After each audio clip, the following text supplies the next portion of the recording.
परम पिता परमात्मा पूर्ण ब्रह्म सारी सृष्टि के रचनहार कुल के मालिक बंदी छोड़ काल के लोक से कर्म बंधन से छुड़वाने वाले बंदी छोड़ कबीर परमेश्वर ये हमारे जनक हैं, हम सब आत्माओं के पिता हैं।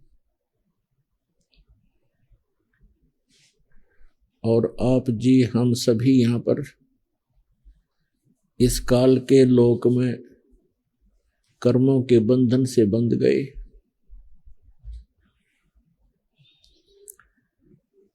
हम अपनी भूल के कारण, गलती के कारण यहाँ फंस गए। यहाँ हम बहुत कष्ट उठा रहे हैं। कोई जीव सुखी नहीं, किसी को अगले पल का पता नहीं कल आपका क्या होगा, एक सेकंड के बाद आपके साथ क्या घटना घटेगी। इसके बावजूद भी हम चिंतित नहीं होते। इसका कारण क्या है?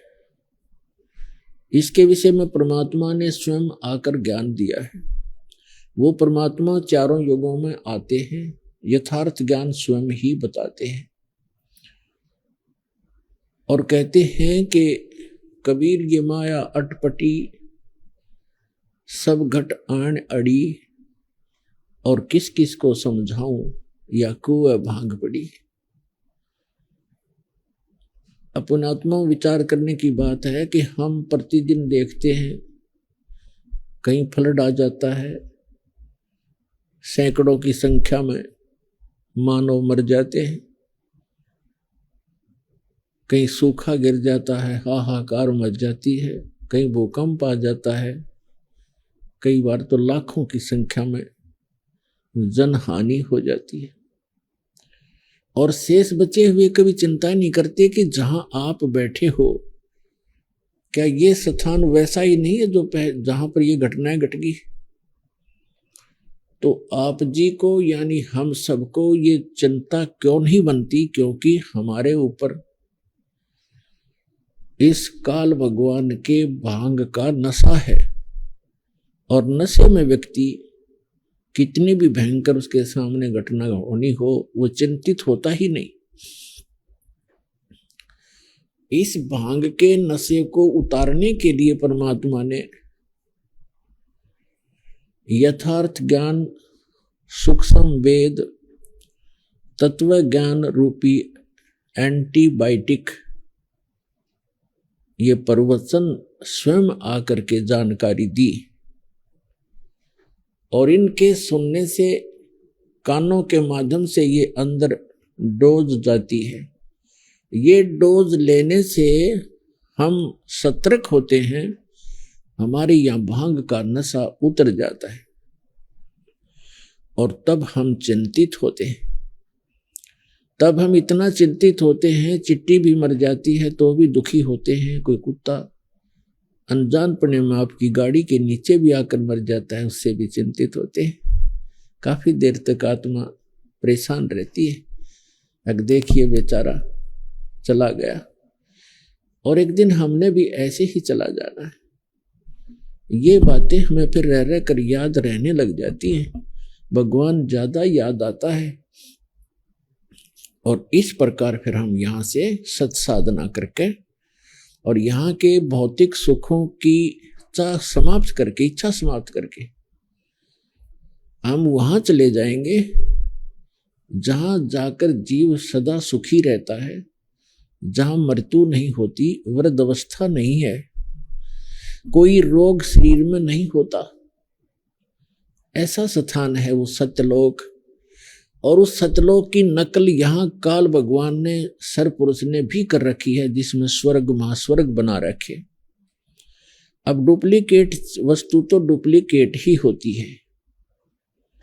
इतना अंतर समझो जैसे एक बूरा कोट रखी हो, बूरा चीनी से बूरा बना रखी हो, एक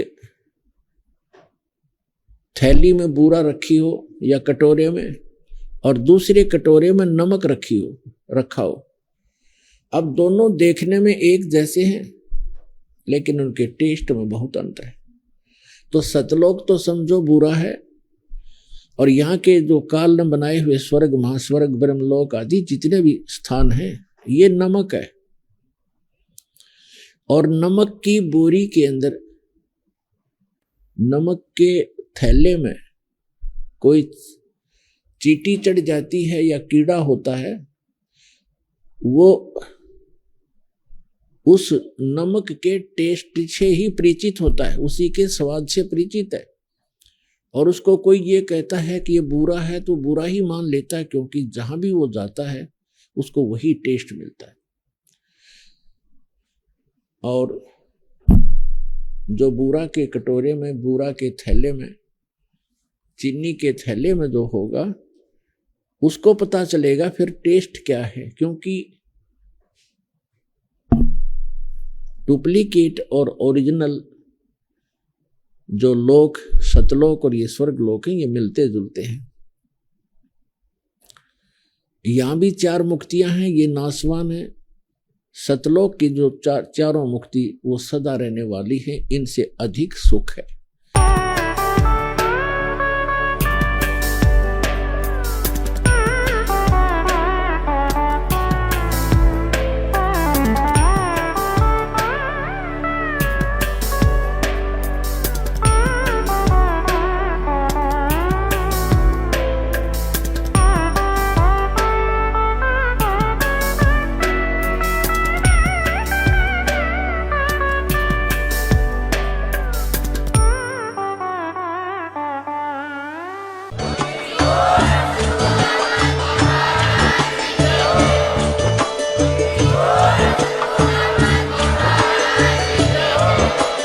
आप सुन रहे थे जगत गुरु तत्वदर्शी संत रामपाल जी महाराज जी के मंगल प्रवचन। अधिक जानकारी के लिए विजिट कीजिए हमारी वेबसाइट www.jagatgururampalji.org। संत रामपाल जी महाराज जी के शुभ आशीर्वाद से पूरे विश्व भर में 500 से भी ज्यादा नाम दीक्षा केंद्र हैं, जिन पर संत रामपाल जी महाराज जी द्वारा ऑनलाइन निशुल्क नाम दीक्षा दी जा रही है। अपने नजदीकी नाम दीक्षा केंद्र का पता करने के लिए संपर्क करें 8222880541।